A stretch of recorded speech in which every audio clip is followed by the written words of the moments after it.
concerns of some stuff they may have found in your room? Yeah, I believe so. And what would it be? A human head and hands. Do you have anything? This is John. What's the address emergency? Hi, there's an emergency. I found something in my son's closet wrapped in a plastic bag. Okay, well, we're I think it's a human. It's a what? I think it's a human.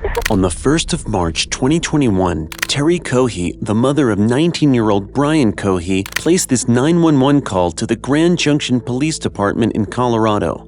The mother had just discovered something shocking in her son's closet. But what's more terrifying is that Brian is currently outside while the mom calls 911 and tells them the gruesome details of how she found human remains in her son's closet. I think it's that. Because it looks like it's all an ear. Is it bloody or does it like anything like that? I just told you to come.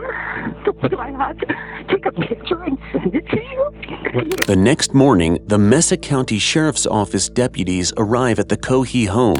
Upon arriving at the address, they turned off their sirens as the last thing they needed was something spooking the suspect Brian. They needed to keep him calm to get to the root of the matter. What's going on, man? The deputy makes contact with Brian using a friendly greeting. That way, he's able to establish a calm atmosphere. When the deputy asks Brian about what his parents reportedly found in his room, the 19-year-old saves them the stress and gives this chilling response. Cooperate. I am going to cooperate. Okay, so parents have some concerns of some stuff they may have found in your room? Yeah, I believe so. And what would it be? A human head and hands. Do you have anything on you that's gonna cut, poke, hurt, stick me anything without reaching for nothing? Don't reach for nothing. My phone and my wallet, that's okay. it. Well, I'm gonna have you face that way, put your hands on top of your head for me real quick. I just wanna make sure you interlace your fingers for me real quick, all right? Apparently, the deputy needs to ask certain questions to understand what's really going on here. It's not every day you see someone confess immediately to a crime as huge as murder. While an incident like this may even be foreign to veteran cops, it's harder on Brian's parents who are slowly absorbing the shock that their son may be a murderer. Even with their broken hearts and shocks written over their faces, Brian's parents are willing to help the police with the investigation. You walk over here, you're gonna sit in the back of my partner's patrol car for a minute, okay? Not yet. Okay. Just sit back there and hang out for me, okay? Can you walk me inside, please? Let's walk you off through what happened today. Okay. Let me do it. You go inside. Well, let's stay out here with me for a minute. Sit down. Come on, sit down, baby. Can I go in there and verify here Oh, first? yeah, please. Let me We go haven't through seen that. it. Yeah, we Okay. haven't looked at it. It's under the towel in the sink. Okay. Yeah, Andy, stay with your mother. Give her a... Just make sure that guy goes in the car first. I can stay here. You can go in the safe, right? Well, yeah, Safe okay. right there. No, Yeah. no, house is empty. Okay. I had a bad feeling about what happened this weekend. Okay. She said there's a bag in this closet, and she opened it up. And she called me and said, get over here right now. Brian's father takes the deputy to the kitchen where they see a plastic bag that contains what looks like a person's head, which they recovered from Brian's closet, so that they can confirm the gruesome content of the plastic bag. Okay. Let him know you see it. We didn't want him to run. I don't want to look at it.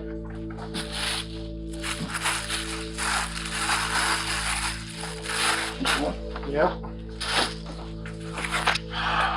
Just sit back there and hang out for me, okay? How are you? I'm good, sir. How are you?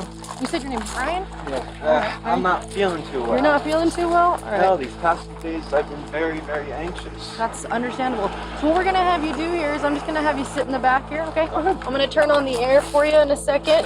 That way you're not too hot. Are you a hot-blooded or cold-blooded kind of guy? I am very cold-blooded. I prefer cold. Well, no, actually, sorry, hot-blooded. Hot-blooded. So you prefer the cold. Okay, fantastic. All right. So hop in here. I know you're tall, so it's a little bit of a tight squeeze, but like I said, I'll get that air on for you. Sorry about that. All right. Our induction's been quite violent lately. The officer gives no response to Brian's interesting observation about the city. While Brian was seated in the investigation room, the officers questioned his parents to understand what happened that morning. Just to continue, and I opened the glove box and there was a knife in the glove box. Underwater. The glove box is full of water. Very large knife. And then, as I go around the passenger door, I open the passenger door and there's a wallet in between this door and I open up, that's not Brian's wallet. It's frozen solid. Let me try it. That's not Brian's wallet. So I take it inside, I ended up getting one of the wads of cards out. There's a label ready. This wallet belongs to a homeless man named Warren. On February 27th, Brian murdered 69-year-old homeless man Warren Barnes, thinking no one would bother to look for him.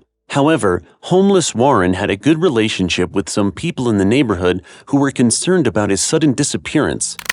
What raised concern with you today to report him missing? Because the place people already called to see if I had seen him because he didn't show up for work, and he's never once not shown up for work in the 4 years he's been working for them. So I said no, and that I hadn't seen him since Saturday.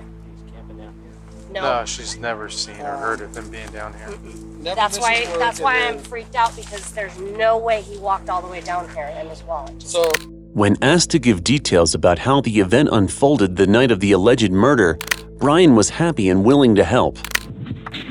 I murdered someone. okay. Right here, the detective is only concerned about how Brian physically got to the police station. However, the 19-year-old who seems proud of his actions can't wait to enjoy the spotlight. It's important to keep in mind that according to Brian's mother, he suffers from ADHD and autism. He walks the detective through the gruesome details of the horrific crime. Murray going to jail for the 15 years probably. I have no idea. Because We're at the beginning. it's murder. I mean, I'm going to jail for 20 probably, but I figured I'll fight it. Okay. So what's important to me is to learn as much about you and what you did as I can. Well, As many details as you can give me, the better. it was the night of February 27th. It was a full moon, and I figured I could see so well, why not drive out? I am in a bad state of mind at that time. I have major depressive disorder, so I am not thinking, shall say, positively. Okay. And I'm cruising around for an hour and a half.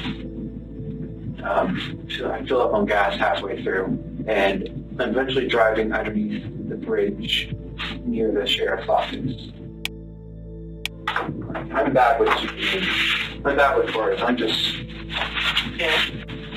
By the way, I'm a habitual late shaker. I have a question.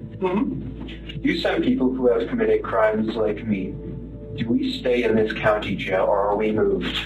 It all depends on what the judge says.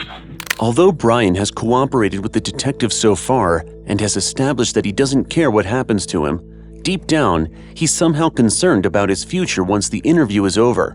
Nevertheless, Brian explains in detail the nauseating details of how he committed the crime. Bridge.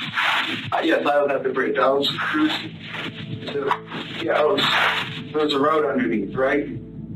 Under the overpass. And I was driving along, and I see a shape here on the railway track. So I'm like, oh, interesting. So I go up, and as I'm looking, I see a large thing wrapped in a canvas. Okay. And I'm like, that's a homeless person. So I grab my knife, I put on 3 layers of gloves, because plastic gloves can betray their users because they're so thin, the final gloves, by printing your fingerprints through. So I put on 2, 3 on one hand. I took the knife, I pulled back the canvas, and I stabbed his neck. Okay. He was panicking at first in his old man voice. He was in his 50s. I know why I call him old man. He was saying, "What are you doing? What are you doing? Why? Ah!" And I just kept on stabbing his neck. Is it okay if I do a demonstration? Oh, yeah. This is him. I was strapped on top of him like this. Okay. And he couldn't fight back. It was actually surprisingly easy. I was barely breaking a sweat. I thought, oh, this guy, he's going to be tough. But no, it was actually surprisingly easy. And during the time, I was growling and making animalistic noises. At this point, it's crystal clear that Brian enjoyed ending the old man's life and is excited to tell the investigator all about how he did it. While this confession is enough to put him behind bars, the 19-year-old would want to enjoy his few moments of fame and finish what he started. In half. Okay. And when I was finished stabbing him, he took out his last breath, a grunt, and his head was halfway. Brian, who saw the crime as some sort of an achievement, goes further to discuss with the detective how he attempted to get rid of the body at the Colorado River. Put put it in my trunk, and drove to the Blue Heron drop-off station. I parked, so it's like this, right? So let's say this is ground. The ramp is quite steep, and you need to have four-wheel drive to pull out of it. Okay. And my car didn't. So I pull in. I thought that I could drive out because I put it in reverse, A, so that it's easier to pull the body out, and B, because the back tires would provide propulsion to push up. Right. And I open the trunk, I take his body out, I put it in the water, and because I don't want fingerprints on a body, so I just try moving it with my shoes. That works successfully. He goes out to some part in the river and floats off. Okay. God knows where he is now. Maybe a he. He's dead. Still a he. Okay, yeah. After the shocking confession that lasted hours, Brian Cohee was charged with first-degree murder charges, tampering with a deceased human body, and tampering with evidence. Brian pleaded not guilty to first-degree murder after claiming insanity prior to a trial date being set. He claimed that his diagnosed mental health disorders and environmental stressors caused him to become insane when he saw Barnes. Two psychologists, after examining Brian's insanity plea, concluded that he was not insane.